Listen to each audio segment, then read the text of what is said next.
I found that nothing in life is worthwhile unless you take risks. Nothing. Nelson Mandela said, "There is no passion to be found playing small and settling for a life that's less than the one you're capable of living." I'm sure people have told you to make sure you have something to fall back on. Make sure you got something to fall back on, honey. But I never understood that concept, having something to fall back on. If I'm going to fall, I don't want to fall back on anything except my faith. I want to fall forward. I figure at least this way I'll see what I'm going to hit. Fall forward. This is what I mean. Reggie Jackson struck out 2,600 times in his career, the most in the history of baseball. But you don't hear about the strikeouts. People remember the home runs. Fall forward. Thomas Edison conducted 1,000 failed experiments. Did you know that? I didn't know that. Because the 1,001st was the light bulb. Fall forward. Every failed experiment is one step closer to success. You've got to take risks, and I'm sure you've probably heard that before, but I want to talk to you about why that's so important. First, you will fail at some point in your life. Accept it. You will lose. You will embarrass yourself. You will suck at something. There's no doubt about it. I'm telling you, embrace it, because it's inevitable. And I should know. In the acting business, you fail all the time. Early on in my career, I auditioned for a part in a Broadway musical. Perfect role for me, I thought, except for the fact that I can't sing. I didn't get the job. But here's the thing. I didn't quit. I didn't fall back. I walked out of there to prepare for the next audition, and the next audition, and the next audition. I prayed, and I prayed.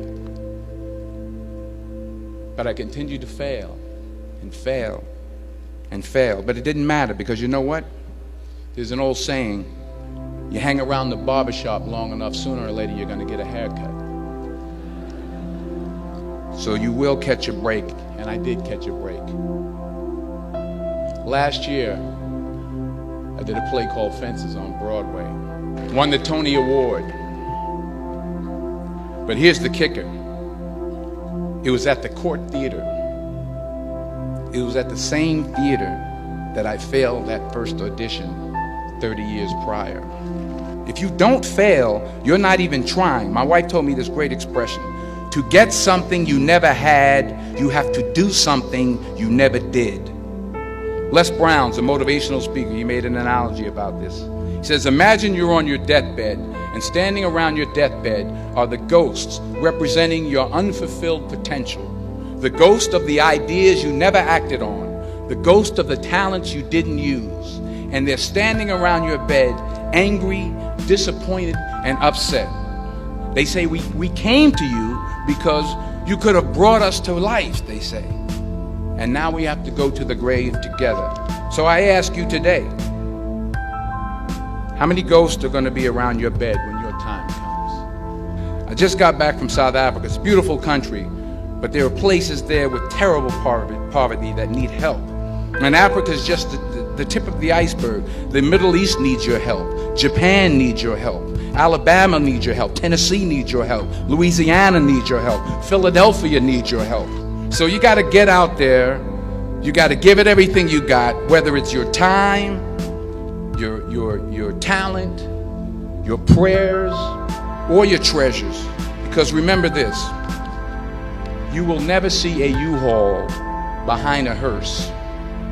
You can't take it with you. The Egyptians tried it, and all they got was robbed. So the question is, what are you going to do with what you have? I'm not talking about how much you have. Some of you are business majors. Some of you are theologians, nurses, sociologists. Some of you have money. Some of you have patience. Some of you have kindness. Some of you have love. Some of you have the gift of long suffering. Whatever it is, whatever your gift is, what are you going to do with what you have? All right, now here's my last point about failure. Sometimes it's the best way to figure out where you're going. Your life will never be a straight path. I began at Fordham University as a pre-med student. I took a course called cardiac morphogenesis. I still can't say it. Cardiac morphogenesis. I couldn't read it. I couldn't say it. I sure couldn't pass it. So then I decided to go into pre-law, then journalism. And with no academic focus, my grades took off in their own direction.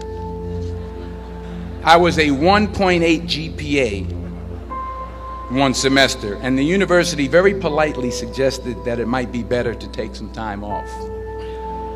I was 20 years old. I was at my lowest point.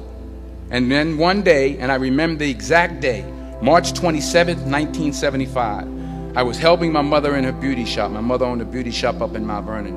And there was this older woman who was considered one of the elders in the town. And I didn't know her personally, but I was looking in the mirror, and every time I looked at the mirror, I could see her behind me, and she was staring at me. She just kept looking at me. Every time I looked at her, she kept giving me these strange looks. So she finally took the dryer off her head and she said something I'll never forget. First of all, she said, "Somebody give me a piece of paper. Give me a piece of paper." She said, "Young boy, I have a prophecy, a spiritual prophecy." She said, "You are going to travel the world and speak to millions of people." Now, mind you, I'm 20 years old. I'm flunked out of school. In fact, like a wise ass, I'm thinking to myself, maybe she's got something in that crystal ball about me getting back into school next fall. But maybe she was onto something, because later that summer, while working as a counselor at the YMCA camp in Connecticut, we put on a talent show for the campers. And after the show, another counselor came up to me and asked, "Have you ever thought about acting? You're good at that." So when I got back to Fordham that fall, I got in, I changed my major once again for the last time. And in the years that followed, just as that woman prophesied, I have traveled the world and I have spoken to millions of people. And I can't think of a better message as we send you off today. To not only take risks, but to be open to life, to accept new views, and to be open to new opinions. Because the chances you take, the people you meet, the people you love, the faith that you have, that's what's going to define you. Never be discouraged. Never hold back. Give everything you got. And when you fall throughout life, and remember this,